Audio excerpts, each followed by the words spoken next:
Mon vrai adversaire, là, c'est pas la CAQ. Mon vrai adversaire, c'est rendu le cynisme en politique. La déception à l'endroit de ce gouvernement-là, j'avais jamais vu ça. Les gens ils croient là, que les politiciens sont tous des menteurs. Oui. Moi, j'ai voté pour la CAQ 3 fois.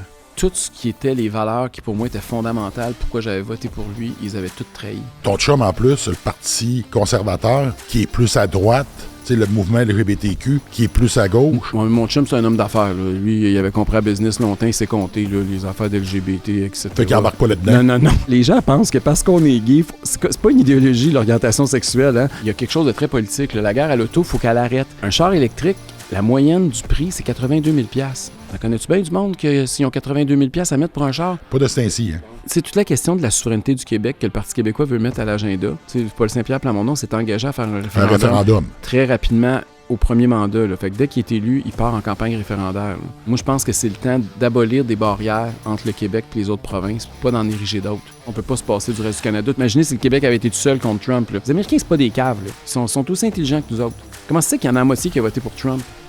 À un moment donné, il faut se poser la question. Là. Si ça n'avait pas été Donald Trump, ça aurait été un autre. Ça aurait même pu être un démocrate, parce que les démocrates, historiquement, étaient beaucoup plus pour les tarifs que les républicains à une autre époque.